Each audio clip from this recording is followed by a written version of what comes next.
Hey everybody, listen up. I got mega huge news. Meat Eater Live is heading back out on the road. That's right. Join me and the crew. Clay Newcomb, Cal, Yanni, Spencer's going to be there. Phil the Engineer's going to be there. Meat Eater Live headed back out. Now, when you get every ticket, okay? Every ticket you buy, you get a signed copy of our new Meat Eater Outdoor Cookbook. This tour is celebrating the release of the book. Buy a ticket, get a signed copy, Meat Eater Outdoor Cookbook, wild game recipes for the grill, smoker, camp stove, and campfire, which I'll point out is a $38 value. Here's where we're going to go. April 23rd, the Mesa Art Center in Mesa, Arizona. April 24, the Balboa Theater in San Diego. April 25, the Grove in Anaheim, California. April 27, the Crest Theater in Sacramento. April 29, the Union in Salt Lake City. April 30, the Egyptian in Boise. May 1, the Wilma Theater in Missoula. May 2, the Bing Crosby Theater in Spokane, Washington.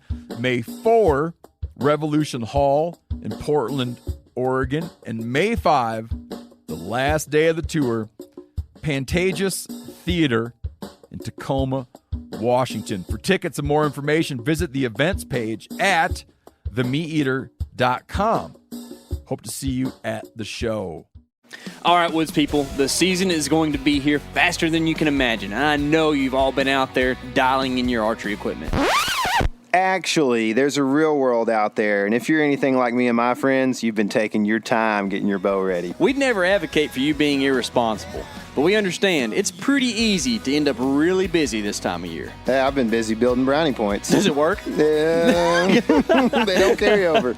Well, we decided to call up some of the experts to get some of their ideas on some of the things that might help you be more successful this season. That's a good thing, because my 10-yard pin needs a little work. Do you like that doesn't work, I think?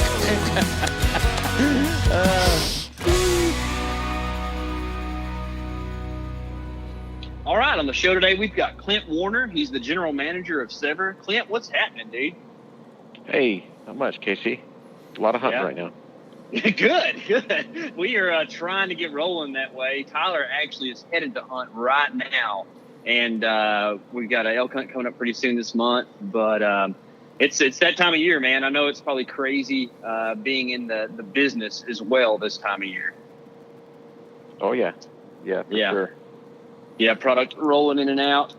So you're one of the few guys that actually has already killed an elk, and it's barely even into September. How did that happen?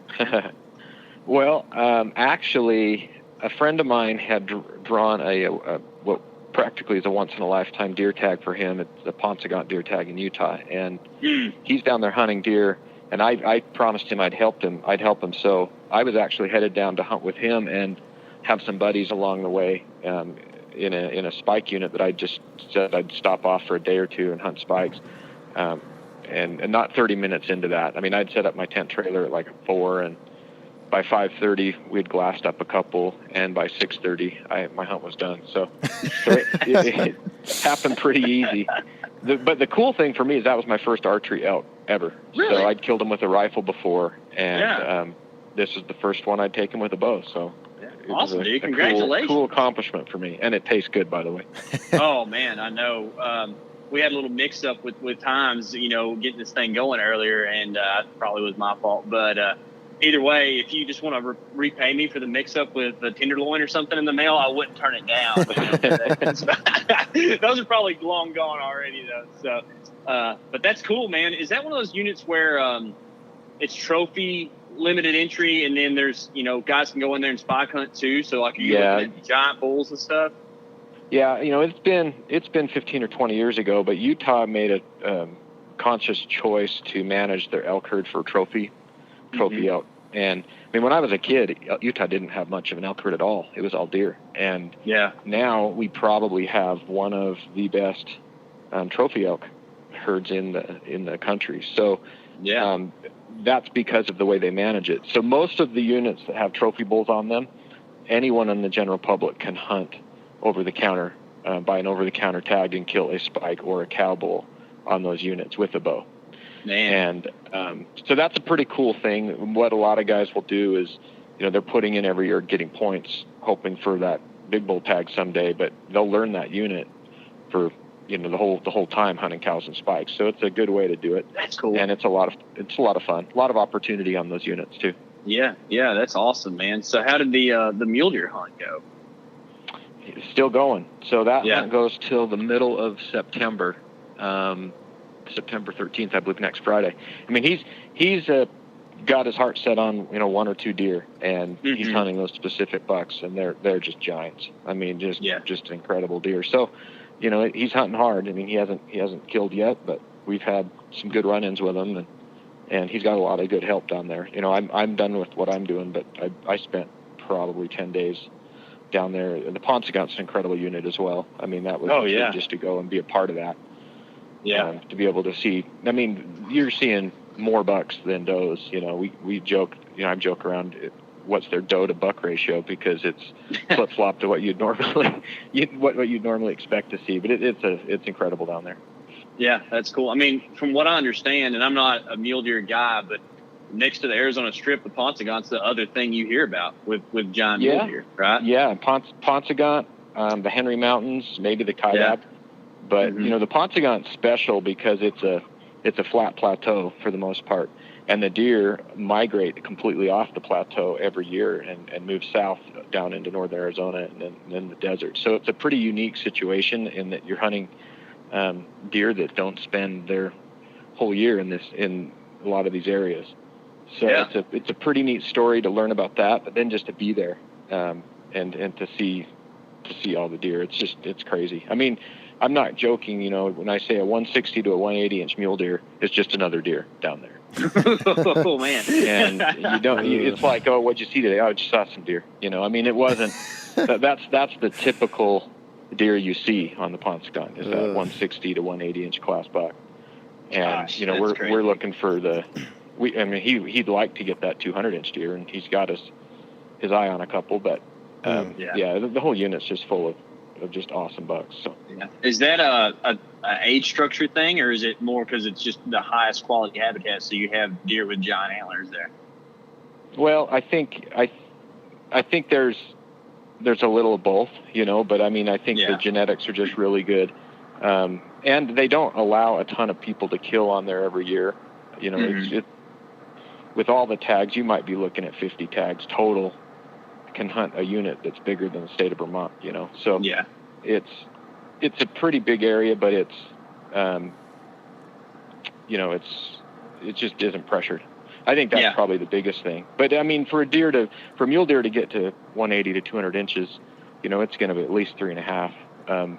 The guys in the West, you don't get to hunt this every year. So you're not going, oh, I'm going to let him grow and shoot him next year. You don't have that luxury.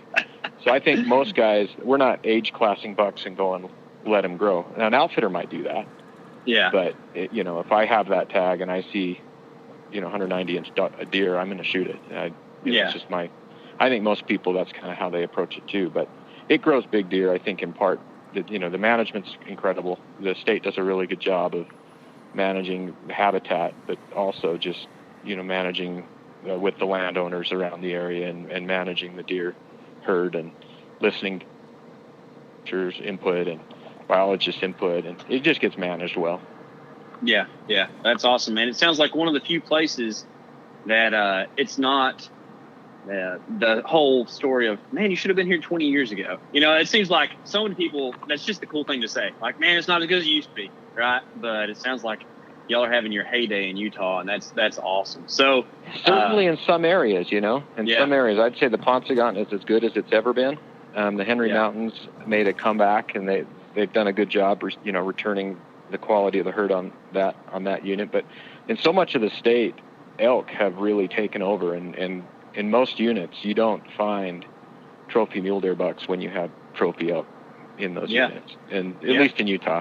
So sure, I think we've made a decision as a state that elk was going to be our thing, and a lot of the deer units kind of went downhill because of that. Mm-hmm. But this is one of the few units that they've done a good job of keeping the elk out of in large numbers, and because of that, the deer are thriving. So we actually knew a guy, just kind of friends with a guy who had a Ponsagunt elk tag last year, and he had a pretty tough time. So I can see how that makes sense. If they're keeping the numbers low on the elk so they can manage the mule deer well, that's cool. That's kind of the opposite of your neighbors to the east. there up in Colorado. They kind of had a hard time managing mule deer for quite a while because elk is what makes money. So that's where I've hunted most of my life is Western Colorado. So not too far from some of the stuff you're talking about there. But Yep. anyways, so how did you end up in Utah? Are you from there originally? I'm born and raised. Yep. Born and raised in Utah. Born and raised there, and my great grandpa helped settle central Utah. So Wow, that's cool, man. It's kind of in my blood my whole life. Yeah, I bet y'all have got a wall full of big mule deer from through the years, huh? Not me. I'm still waiting to kill my big one. So, but it's in the. I mean, it runs in the family. I mean, for my dad and my grandpa and my great grandpa. I mean, that's all we've done. So. Yeah, that's cool, man. Sounds like fun. So, how did you get into, the process of producing a broadhead, being from Utah? Well, I work for Easton Archery. Okay. That's who I've worked for. And Easton, owns Sevr. But when I had the idea to do a broadhead and came up with the Sevr brand, I had a design of a broadhead in mind that I felt like it had a lot of untapped potential. And that goes back to the original Ulmer Edge broadhead. So Randy and Rusty Ulmer worked together to create a broadhead called the Ulmer Edge that they sold on the market for a few years, and then it's been off the market, prior to Sevr for 5-6 years. It wasn't even on the market. But the people that were familiar with that head, there had a loyal following, and a lot of people had hoped that it would come back someday. And so that was the broadhead that I had in mind, and I just felt like if we could improve upon that existing design, and then just with a business model that was, innovative and disruptive, that we could be successful. And so that's how we did the Sevr. Yeah, that's awesome. And it just seems that direct-to-consumer market is such a cool and neat thing that just even 10 years ago wouldn't have been possible because, the internet's just come so far since then. But it's something that's really great for both parties. Nowadays, you can produce a higher quality product at a lesser expense because you don't have a middleman. So what is it about, a Sevr, I would consider it to be a premium expandable, right? And can you kind of go into like the process of what makes it, fall under that qualification? Sure. So our ferrules are a one-piece ferrule, and now when I say that, I'm referring to two models in particular. This original Sevr 2.1, the titanium 2.1, and now our new TI 1.5, which is a 1.5-inch titanium head. Both of those have a one-piece titanium ferrule, and so it's the titanium that I would say elevates it to that premium category. That and then it's got unique patented functionality to it. Mm-hmm. And if you look at all high-end broadheads, that's typically what they have in common. They either made with an exotic material, and they also have a unique way they function that's patented and unique to their brand. And that's what sets them apart. And then you've got that tier below that everybody's, a lot of Me Too stuff or, unpatented stuff that you see, or cheaper materials. But in the high end, that's typically what separates the brands. Gotcha. I like Me Too stuff. That's that's a cool word. So what is it about titanium in, a high-end broadhead that makes it better than maybe like a high-end steel or something like that? So the challenge you have when you're designing broadheads is people have a certain expectation of how much it needs to weigh. Mm-hmm. And, a guy will say, well, I'm 100 grain. And the 100 grain broadhead is the most popular weight on the market. So because we have that weight bogey we have to hit, we have to use materials that allow us to do that. So with the Sevr design, it's unique in that the blades are hidden in the ferrule in flight. And that's good for accuracy. It makes the head extremely accurate. But it also requires that our ferrule be long enough to hold the entire length of the blade in it. And that adds in that's a challenge for me as a broadhead designer when we design those things, is that we have to find a material that's light enough but yet still strong in order for us to make our design work and to make the weight that our customers want. Gotcha. And so the titanium is the lightest, strongest material that's available.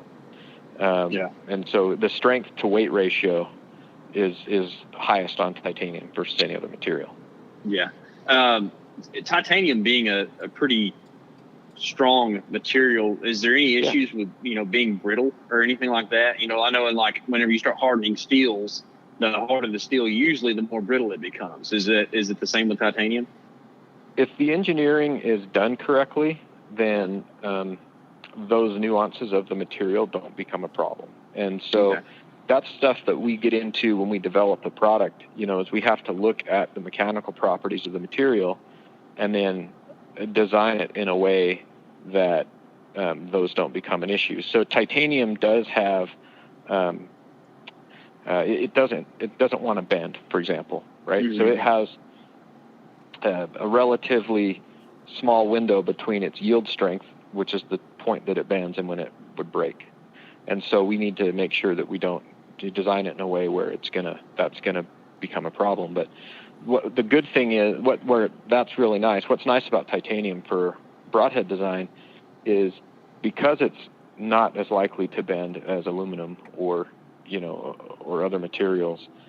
Most people using it can switch out their blades multiple times and reuse the same head over and over again. And so that's the benefit there. As a raw material, it's 5 times the cost of aluminum or steel. Mm-hmm. So it's super expensive. And, it's nice to be able to reuse that, that ferrule as much as you can. Obviously it's an expensive material, and because of our direct-to-consumer model, it ends up not costing our customers a ton, but it's still a lot more expensive than other materials. So the big advantage is you can reuse in most instances, you can reuse the ferrules and switch out blades and whatnot. Yeah, that's cool. So let's talk about the blades a little bit. That's always kind of been, in my opinion, the downfall of mechanical broadheads is the fact that a lot of times they'll come in the package not actually that sharp, all things considered, mm-hmm. and then they'll also be fairly weak. Especially some of the larger mechanicals I've shot in the past. You get a pass through on one of those things, and it hits a rib. It's probably going to get pretty bent up, and they're definitely not reusable, and they're going to have a good bit of edge wear even through the first rib. So I've noticed, and you sent us a few of these to kind of mess around and check out. They're pretty sweet.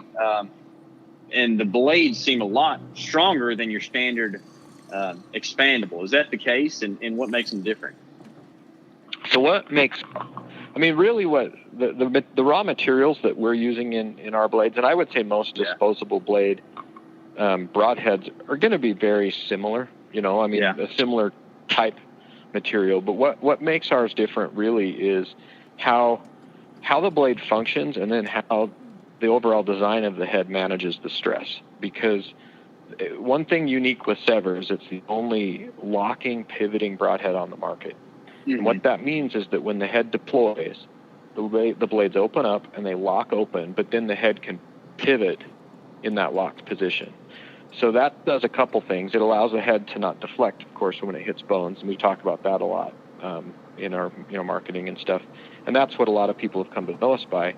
But the other thing that does is it helps manage the stress. If you can imagine, what this thing's going through when it hits an animal and hits bone and encounters bone. With a traditional broadhead design, those blades will open and they lock back, but they don't move. Once they're locked, and they can't do anything except, they push through the animal. But if they encounter resistance, the only thing they can do is deflect out of the way, or they're going to bend or they're going to break. Mm-hmm. That's it. So what our head does really well is manage the stress. Blade breakage has been a problem with every brand, every other brand of mechanical broadhead, because you've got so much blade sticking out. Blade breakage is going to be an issue if you push the head eventually. And what I find with the Sevr design is, being that it pivots, it manages the stress really, really well. And so blade breakage, frankly, hasn't been a problem. I haven't had one reported blade break at all in a hunting situation with a Sevr head. Yeah, that's cool. And I attribute that to that for sure. Yeah. Can you explain the pivoting thing a little bit in greater detail, like how that works and why it's necessary? Sure. So pivoting broadheads aren't new. The earliest one I can remember was the Rocky Mountain Gator. It came out in the late 90s. and it was actually the first head I used to kill my first deer. Cool. Cool design. It's a rear deploy head, and the blades open from the back, and they pivot open, and they give you the big entry hole that you would expect, with a rear deploy head. It was even a predecessor to the Rage head, actually, the Gator. But the problem that design had was that the blades wouldn't lock open. So resistance pushes them open, but if they encounter any bone along the way, they'll close back up. And they kind of they flutter as they kind of go through the animal. And so your wound channel can go down to as small as 7/8 of an inch, or as big as the full cut, just depending on how it encounters forces through the animal. And so what makes the Sevr design better is that it, like that pivoting style design, it opens from the rear, which is what gives you the big entry hole. But once it opens, it locks open, and it maintains that full, cut diameter through the entire channel of the animal. So if you do encounter a bone, for example, the blade will pivot out of the way, but because it's locked together, when one side of the blade hits bone, the opposite side of the blade stays open and pivots around the bone. And so you maintain that full cutting diameter all the way through the inside of the animal, which is really, the business side, as it were. Big holes sell broadheads. Don't get me wrong. Sure. And you see pictures of the big hole on the entry, and that's fine and good, but what happens when the head goes inside the animal? That's what's actually doing the cutting and the killing and whatnot. So having the locking blade is a big deal because it maintains the cut all the way through. Yeah, that's cool. And that's kind of been, I don't know, it's something whenever you get the thing out of the package and you deploy it, it's, you can just see how it works. It's really neat. So along that blade talk,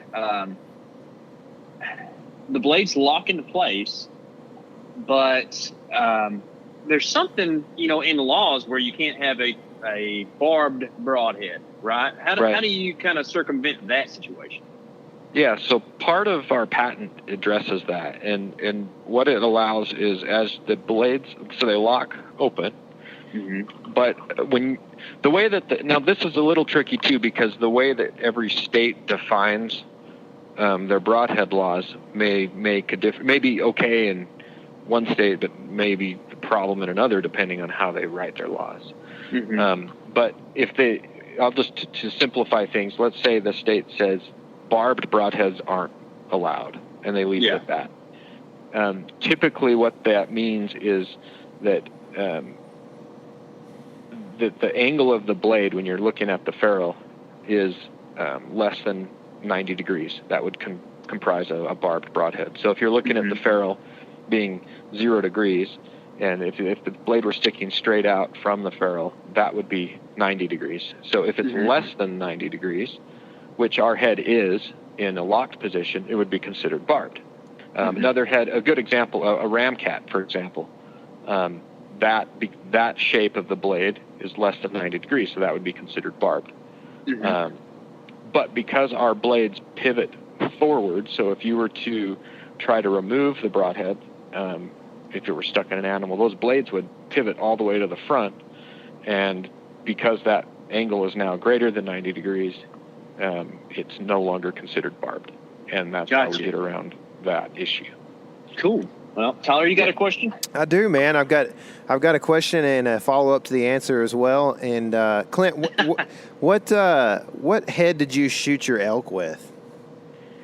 I shot my elk with it's our new head this year. It's called the AP 1.7, and that AP stands for all purpose. That's the only head we have in our lineup that's not a titanium ferrule. So that's a little different beast, but that's the one I used. What's the reason I guess this isn't my intended follow-up, but what's the reason it's not a titanium? Yeah, so what I had in mind, so originally on the titanium, it was the 2.1 is what we launched the brand with last year, and we wanted to go after the deer market. So the 2.1 inch design is a good head for deer, and what we wanted to do with the new one this year was to go after the people who want penetration. So we launched the 1.5. So then we had two models. We had our maximum cut 2.1 broadhead, and then we've got the 1.5, which is our max penetration broadhead. Now the difference between those is the cut diameter. is smaller, of course, but the blade angle on the 1.5 is more swept back. So you're going to get more penetration inherent with that, and in combination because of the cut diameter. So then the 1.7, we call the all-purpose. It's an in-between cut, but then it's also an in-between blade angle. And the reason for that is a couple things. We felt like there's a lot of people, mostly in the South and in the East, that hunt 365. I mean, they're hunting hogs, and they're killing, in Alabama, I mean, they're killing a deer a day in a lot of cases, and they're killing hogs all the time. And archery gets expensive when you're, putting high, top-of-the-line titanium broadheads on the end of arrows. It just gets expensive. So there was a couple things. We wanted to have, first of all, a head that could kind of do anything. If you could take our AP 1.7 and hunt elk with it, you could hunt deer with it, you could hunt moose with it, you could hunt hogs with it. It kind of doesn't matter. You give it to somebody that shoots out of a 50-pound bow, short draw length, it's going to perform fine. So it's an all-purpose head. It's good at everything, and it doesn't necessarily excel in one particular category. It's just kind of a blend of performance characteristics. Gotcha. So, and then by doing that and offering it at a lower price, we were just trying to be able to check all the boxes, if it were. Sure. And that's what that one was for. So I wanted to use it because, I wanted to be able to, I think I wanted to prove that you can do anything with the all-purpose head. It's not a lower quality head. It's every bit as good as the titanium heads. We're just using, a different ferrule material when we make it. Sure, yeah. So that kind of addresses my next question, and I'm sorry if I'm stepping on your toes here a little bit, KC, but, for me, I've shot a particular broadhead for, I've changed, it's the same broadhead, but it's got a little different additive to it now. But it's, generally the same broadhead for like a dozen years or so, maybe even more now. And so for a guy like me, what is I'm scared to change my broadhead when it's worked for me every time I pulled the trigger. So what do you foresee as being benefits to jumping ship and using a Sevr broadhead? And then, obviously in somebody's mind like mine, there anything that could go wrong, what's a reason that some guy like me shouldn't maybe change that to that broadhead?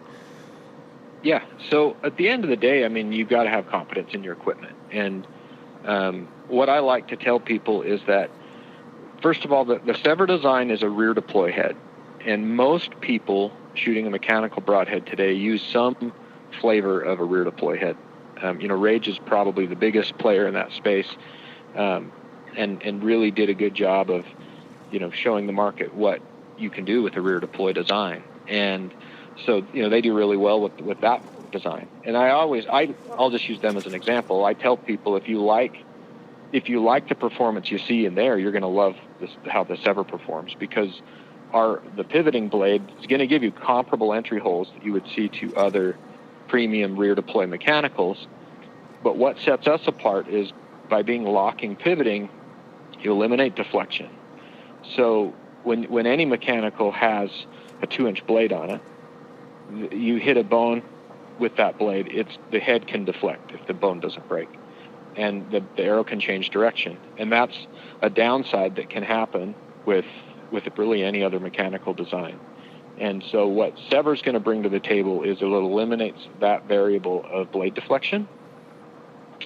So that would be one thing I would tell you, is you can have all the good things that you've experienced with your current heads, and you can eliminate deflection by the locking pivoting design. You can also, because of the same locking pivoting, take steeper quartering shots with the Sevr head than you might be able to with other mechanical designs. So again, it stacks the deck more in your favor. That the situation that you're going to find yourself will be, you'll be able to make a good shot on it, depending on, it just increases your ability to execute that shot. The other thing that's nice and unique with Sevr is we're the only head on the market that you can practice with the actual head you're going to hunt with. So you can lock the head in a closed position and practice with the same head you're going to hunt with. And as I said in the beginning, it's a confidence game. And so if you can have more confidence in your setup, knowing that you shot the actual head that you're going to hunt with, you're going to be that much better off. Mm-hmm. Yeah, I like that a lot. So, as far as like the flip side of the coin there, I mean, you kind of mentioned in the beginning, but I guess, you know, and at the end, the confidence factor for a guy who doesn't want to switch over is probably kind of a key thing. But I mean, I guess, you know, you have to be open to things to be able to increase your knowledge and your expertise and hopefully to become a better hunter. So totally understand. I don't know if you have any other thoughts about it, but man, I do like the fact that you can lock those blades and practice with the head that you have, you know, and feel like that you don't have to go sharpen blades. Because I can tell you, I've tried for years to sharpen blades and knives and everything, and I think they turn out duller than when I started with them. Yeah, you know, I've told a lot of people too, if you're not ready to switch, or if you're happy with your current setup, don't switch. I mean, I'm not going to try to twist someone's arm to make the switch. Sure. You know, I'm just like try to point out that what makes ours different, how it can help a particular hunter. Certainly it can, and you know, if nothing else too, being that it's consumer direct, our heads cost less than competing comparable heads. Sure. And so there's a lot of good reasons to switch, but I'm not, you know, at the end of the day too, if you're happy with what you've got, by all means, you know, there's a lot of good broadheads out there. So I mean, I'm not going to try to force somebody to do it when I'm talking to them, but you know, I think that there's a lot of opportunity. We're always trying to improve our game. Yes, and sir. There's a lot of opportunity to try new products, even if you are pretty set on another product. Usually with, you know, doe hunts or hogs, there's a lot of, we'll call them low risk hunts, low stakes hunts that happen, you know, in a year, where I think it's a good opportunity to try new gear. Yeah, that's kind of where I'm at in this whole process, you know, is you know, wanting to try new things, but maybe, you know, and this almost sounds weird, but you know, try, and it's not intended to be this way, and I'll explain, but like, you know, like if I'm going to harvest a doe this year, that's kind of where I want to try it. It's not necessarily because a doe means less to me than a buck, but it's more that it's a smaller animal, so less room, you know, less things that can go wrong as an arrow is penetrating through that body cavity, right? So that's kind of where I'm at. Is I think, you know, for me, the switch comes by shooting something that, or you know, for a guy that hunts out west, it might be a pronghorn or something like that. You know, test it out, and then you get a little more bravery as you go on, and you shoot bigger and bigger things. The next thing you know, you're smoking a spike in early September, right? Yeah, that's cool. So, and that's kind of one of the things that I've noticed about it too, is that practice mode is super handy. I mean, it is just really nice to be able to put that little set screw in, and then like the other day I was shooting the Sevr at 100 yards, and I mean, at 100 yards you can't tell what's, you know, drift and what's, you know, the difference in a field point in a broadhead, right? And I mean, them things are they're flying really nice at that distance. So it's pretty cool to be able to, you know, shoot your actual true broadhead and not, you know, have any repercussions of dulling blades or, you know, breaking something or whatever, just, you know, hitting another arrow because you have a pointy thing out there. But one of the things that I've noticed with them is that when you do deploy the blades, I don't know what you call them, but I'm going to call them the triggers, right? So the two things that stick out that grab the animal's hide when you have impact that deploy the blades. I don't. Is that the industry word? I don't really know what they're called. We call them deployment arms. Deployment arms. I like it. All right. So the deployment arms are never fully concealed once the blade's deployed. So you actually kind of have a blunt surface there next to the blade as it's passing through the animal. Is there any concern with that, or, you know, issues with drag or penetration that those can cause? You know, that's a question we get from time to time. When the blades open, okay, those deployment arms are pushing the blades open. If you can imagine that the head didn't lock for a moment, and kind of take it back to the design that if it didn't have that locking tab and it didn't lock open, it's essentially doing the same thing that like the Rocky Mountain Gator did, or a lot of broadheads do today that don't lock. There's a lot of pivoting. The hybrid, Muzzy Hybrid, for example, has a pivoting blade that uses a similar deployment arm to open it. And the only reason I think people get focused on that with our design is because our blade locks. It kind of forces it into that position where they see how that thing sticks up in front of the blade. The thing to keep in mind is it's the resistance of the hide that pushes the blade open. And what it actually will do is it only sits on that locking tab to prevent it from closing. And so the blade will actually stay open beyond that more than it actually hits the tab. So long story short, we haven't found it to be detrimental, to penetration. I mean, I've taken them and completely ground that off completely, put it in a locked position, and we have a bunch of tests we'll do and things in the lab. But when we were developing that, I was not able to see any difference with it there or not there. But the reason we have it and the reason it does stick out a little bit is that's needed in order to push the blade open far enough to get it to lock. So it's Gotcha. Part of the design. It needs to be there for it to do what it's supposed to do. Yeah, I got you. So let's go a little bit broader here, because I think we may have skipped over something that was kind of important. You were talking about the performance of a rear deploy versus what I'm assuming is a front deploy, like some of the other things on the market. Why do you feel that a rear deploy is kind of the best answer for the issue, and B, do you plan on Sevr sticking with this one specific design of being a 2-blade rear deploy? Yeah, so to answer your question, I do believe that a rear deploy is the best mousetrap for a mechanical broadhead. The reason for that is the deployment arms are there's two reasons. One, the first one is a rear deploy head like ours that pivots open is not affected by speed of crossbow. So if you can shoot our head out of a really fast crossbow and it doesn't want to deploy early in flight. And that's a problem with front deploy heads. If you shoot them too fast, the faster you shoot them, the more they're going to want to open. So that's one thing. We just don't. That makes it easier to shoot it out of any speed bow you want. But the second thing I think most people care about is you just get those giant entry holes. With a front deploy head, it's possible that you can get a big hole, but it's also possible that it takes an inch or two of that broadhead going into the animal before the blades are fully deployed. And the front deploy was the first style of mechanical broadhead out there on the market. That's kind of what came first, and the rear deploy came second. And I believe that the rear deploy is the best way to go for those reasons. And to your other question, are we going to stick to that? I believe the plan right now is we wouldn't want to deviate from what's working well for us. So we would plan on sticking with the rear deploy. That's cool. I see the benefit of like trying to give consumers everything they could ever want, right? But at the same time, sometimes it's a cop-out. And I kind of appreciate people who kind of stick to their guns, because, if you find something that works and it works really well, why try to do anything different except to just change up your marketing to just sell something new, right? And it's not, you're not being really honest with the consumer if just product sales is what's driving, I guess, innovation, if you're going to put quotes around it, right?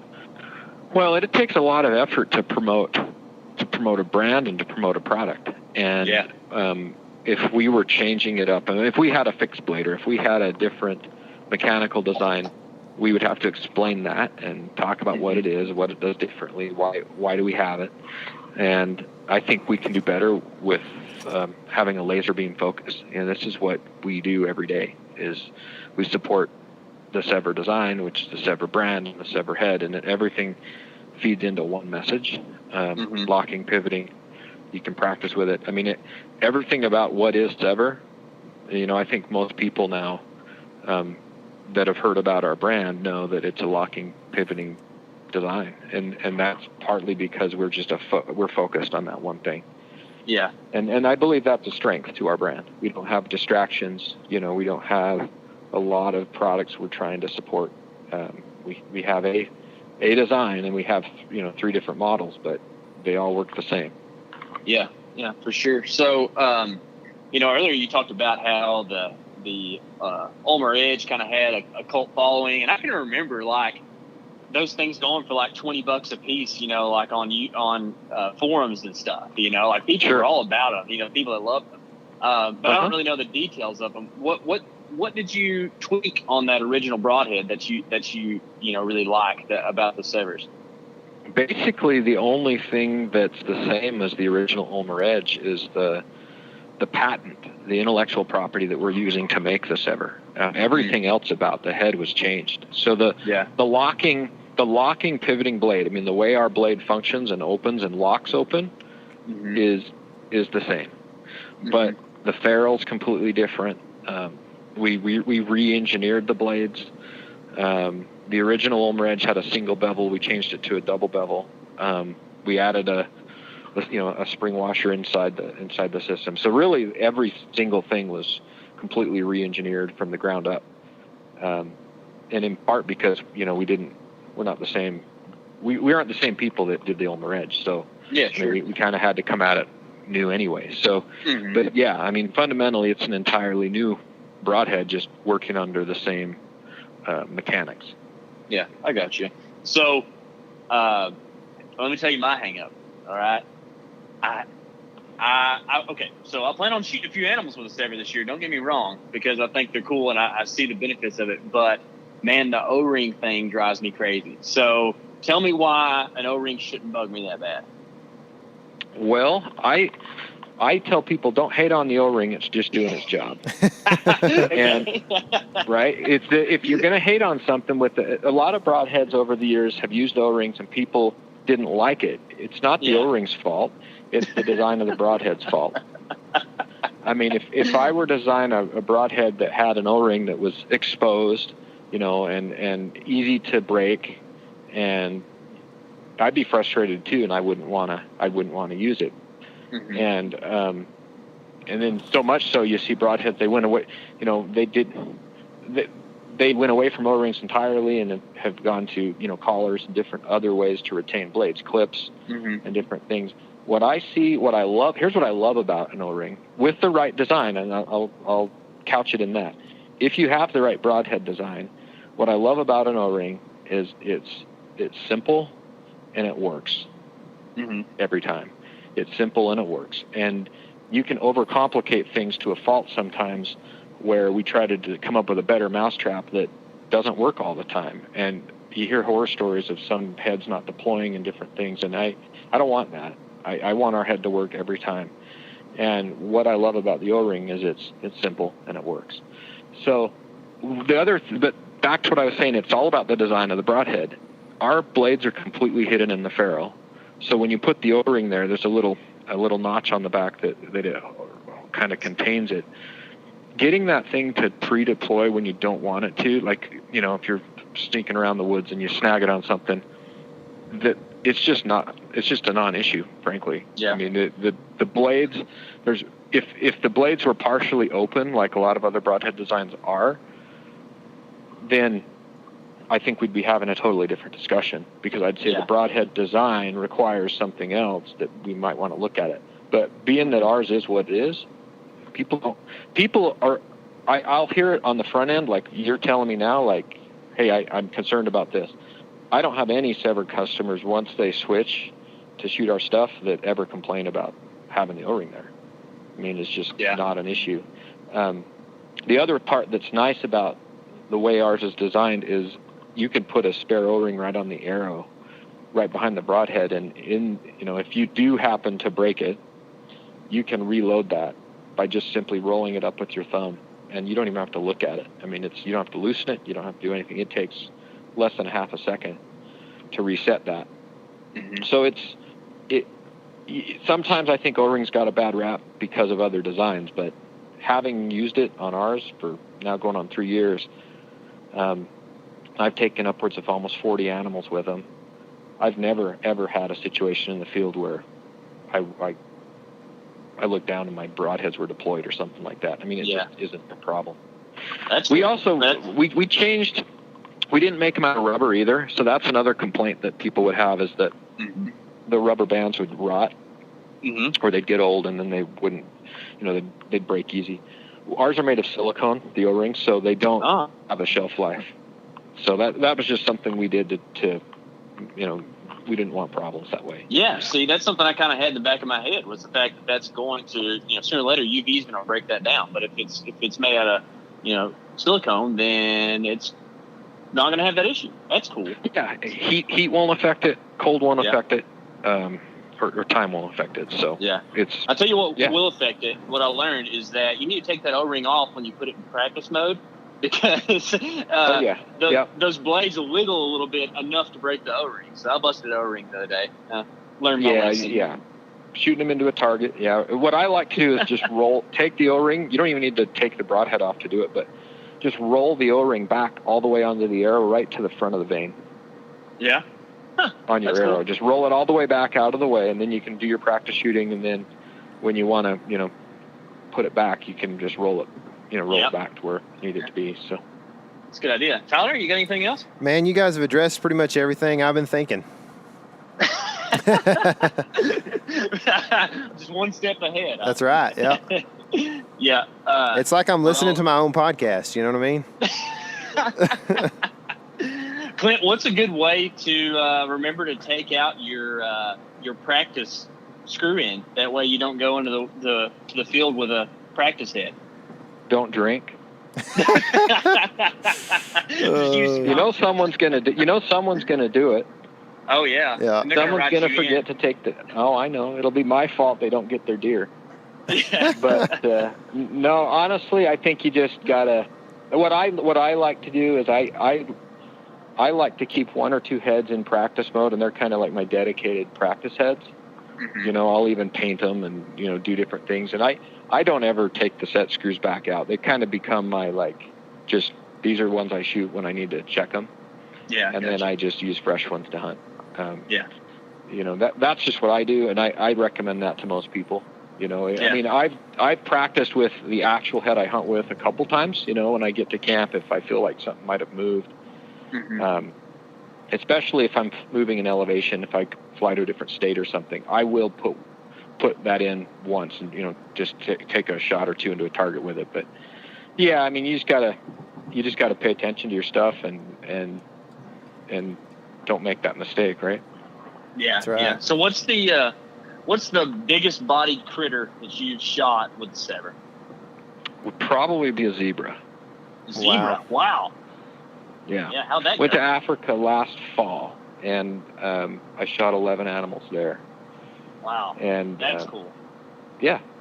But a zebra is my biggest animal shot with them. But I mean, I'm familiar with probably 3 or 4 bison, 2 Alaskan moose, a whole bunch of elk, as far as big animals go. Even this year in Africa, there's been a couple elands, which are bigger than an elk. I mean, they're pushing, a bull eland can be 2,000 pounds. Yeah. So upwards of 2,000 pounds. So they're big. So we've started to have a lot of big animals hit the ground with Sevrs too. Yeah, that's cool, man. That's really awesome. Eland, they just look like cows, so that's pretty cool. So, if anybody wanted to check out more what Sevr's got going on, maybe purchase some heads, where should we send them to? Yeah, so I'll leave you just one little thought. So our website is www.sevrbroadheads.com. But one thing that's nice about what we do is we sell them in individual quantities, so you don't have to buy 3 packs. Yeah. And we're finding a lot of people like that. They might be like, someone that doesn't want to switch necessarily. They don't want to, they're not ready to commit to buying 6 new ones, but maybe they want to buy just 1 or 2. Our whole business model allows you to buy as few as you want or as many as you want. And so check out SevrBroadheads.com. You can buy individually there. We also have some deals. The more you buy, the better deal you get. Yeah. And so, yeah. Cool. And Sevr doesn't have an E in the last part, so it's SEVR. right? It is SEVR Broadheads.com. Yeah. Awesome, man. Well, when are you going to come out with the 125 and the 1.7? Because that's something I'm really interested in. That's a good suggestion, and if we hear it enough, we're gonna pay attention. All right, guys, everybody listening, right in. That way we get a few of those around. Anyways, well, Clint, that's been awesome, man. You got a wealth of knowledge, and it's cool to see that you kind of have some passion behind this project, and the fact that you're willing to put them to the test. It's cool that you've killed an elk this year with one already. So hopefully that's some good juju for the rest of us. And who knows, I might try to send one through a big bull in the Gila this year. So anyways, man, thanks so much for coming on and talking to us. We really appreciate it, man. Thanks, Casey and Tyler. I appreciate it too. No problem. Yeah. All right, Clint. We appreciate it, man. We'll see you. Thank you. Understanding this stuff is really something I feel I can take my archery game to the next level. Absolutely, man. Guys, make sure you go subscribe to the podcast, leave us a review, and remember, this is your element. Live in it.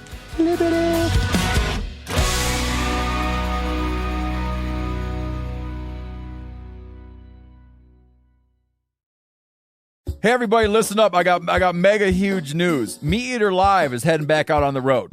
That's right. Join me and the crew. Clay Newcomb, Cal, Yanni, Spencer's going to be there. Phil the engineer's going to be there. Meat Eater Live headed back out. Now, when you get every ticket, okay, every ticket you buy, you get a signed copy of our new Meat Eater Outdoor Cookbook. This tour is celebrating the release of the book. Buy a ticket, get a signed copy, Meat Eater Outdoor Cookbook, wild game recipes for the grill, smoker, camp stove, and campfire, which I'll point out is a $38 value. Here's where we're going to go.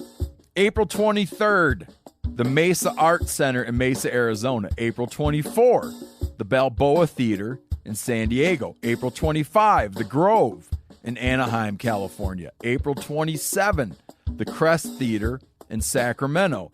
April 29, the Union in Salt Lake City. April 30, the Egyptian in Boise. May 1, the Wilma Theater in Missoula. May 2, the Bing Crosby Theater in Spokane, Washington. May 4, Revolution Hall in Portland, Oregon. And May 5, the last day of the tour, Pantages Theater in Tacoma, Washington. For tickets and more information, visit the events page at themeateater.com. Hope to see you at the show.